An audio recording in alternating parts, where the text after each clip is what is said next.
Hi எல்லாருக்கும் வணக்கம். இந்த வீடியோவில் நம்ம அம்பேத்கர் இவரை பற்றி தான் பார்க்க போறோம். அதுக்கு முன்னாடி எங்களோட யூடியூப் சேனலை மறக்காம சப்ஸ்கிரைப் பண்ணிடுங்க.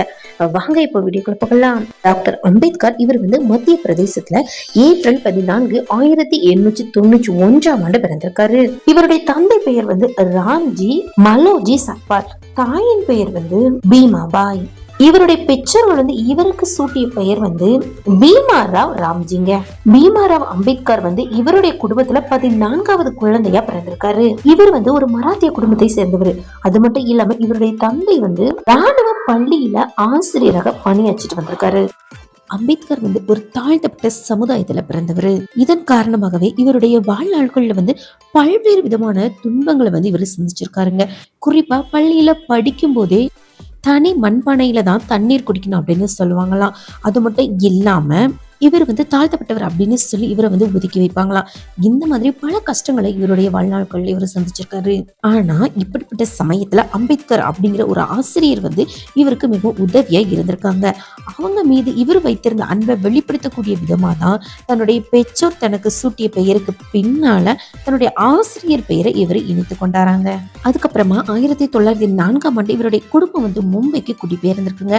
அங்கதான் இவர் தன்னுடைய உயர்நிலை பள்ளி படிப்பையே பயின்றிருக்காரு. 1907 தன்னுடைய பள்ளி படிப்பை முடித்துட்டாராங்க. 1912 பரோடா மன்னரினுடைய உதவியால அறிவியல், பொருளாதாரத்துறை மற்றும் அரசியல்ல இளங்கலை பட்டம் பெற்றிருக்காருங்க. தன்னுடைய கல்லூரி படிப்பை முடிச்சதுக்கு அப்புறமா கொஞ்ச காலம் அந்த பரோடா மன்னரினுடைய அரசவையில படை தலைவராகவும் பணியாற்றிருக்காரு. ஆனா அந்த அரசவையில கூட பல இன்னல்களை சந்திச்சிருக்காரு அம்பேத்கர். ஏற்றத்தாழ்வுகள், சாதி மத வேறுபாடு, இது எல்லாத்தையுமே கண்டு ரொம்பவே வருத்தப்பட்டிருக்காரு அம்பேத்கர். அதனால அந்த வேலையை வேண்டாம் அப்படின்னு சொல்லிட்டு ராஜினாமா செஞ்சுட்டாராம். அதுக்கப்புறமா அம்பேத்கரை நேரில் சந்திச்சு பேசினாராம் பரோடா மன்னர். அவரு என்ன செஞ்சிருக்காரு அப்படின்னா, அம்பேத்கருடைய மேற்படிப்பிற்காக அவர் வெளிநாடு செஞ்சு படிப்பதற்கு தேவையான எல்லா உதவிகளையுமே செஞ்சு கொடுத்தாரா. அதுக்கு அப்புறமா அமெரிக்கா செஞ்சு கொலம்பியா பல்கலைக்கழகத்துல அரசியல், பொருளாதாரம் மற்றும் சட்டம் போன்ற எல்லா படிப்புகளையும் படித்து தனது முதுகலை படிப்பையும் முடித்தாராம் அம்பேத்கர். முதுகலை படிப்பை படித்துட்டு நாடு திரும்பிய அம்பேத்கர் ஒடுக்கப்பட்ட மக்களினுடைய நிலைமை பொருளாதாரத்திலும் சமுதாயத்திலும் மாறணும் அப்படின்னு சொல்லிட்டு பல்வேறு விதமான போராட்டங்களை மேற்கொண்டிருக்காரு. சாதி வன்கொடுமை மற்றும் தீண்டாமை இந்த இரண்டையுமே ஒழிப்பதற்காக தன்னுடைய பேச்சுகளின் மூலமாகவே மக்களிடையே விழிப்புணர்வை ஏற்படுத்தினாராம்.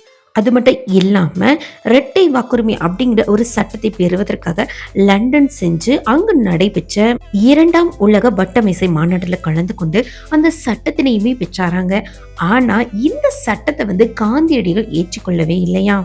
இதனால இந்த இரட்டை வாக்குரிமை அப்படிங்கிற இந்த சட்டம் கைவிடப்பட்டு தாழ்த்தப்பட்டோருக்கு தனி தொகுதி அப்படிங்கிற சட்டம் கொண்டு வரப்பட்டுச்சா. 1923 மும்பை உயர் நீதிமன்றத்துல ஒரு வழக்கறிஞரா தன்னுடைய பணியை தொடங்கியிருக்காரு.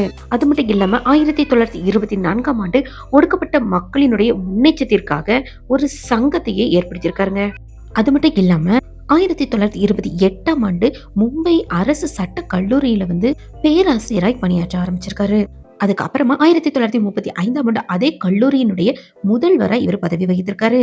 அது மட்டும் இல்லாம 1935 அக்டோபர் 15 அன்று ஒடுக்கப்பட்ட மக்களினுடைய மாகாண மாநாடு நாசிக் மாவட்டத்துல நடைபெற்றிருக்குங்க.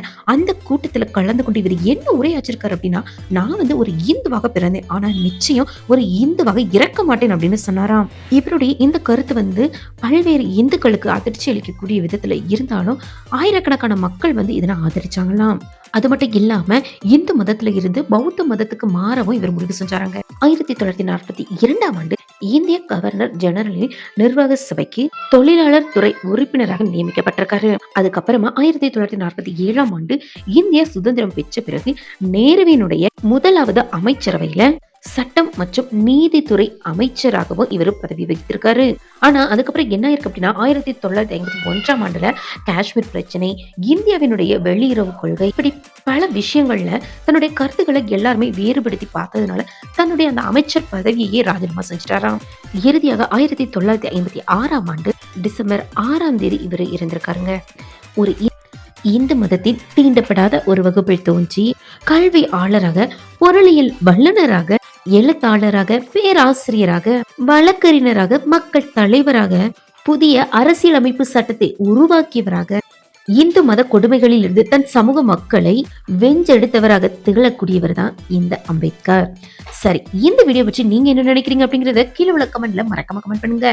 இந்த வீடியோ உங்களுக்கு பிடிச்சிருந்துச்சுன்னா லைக் பண்ணுங்க, ஷேர் பண்ணுங்க, கமெண்ட் பண்ணுங்க. மறக்காம எங்களோட யூடியூப் சேனலுக்கு சப்ஸ்கிரைப் பண்ணுங்க.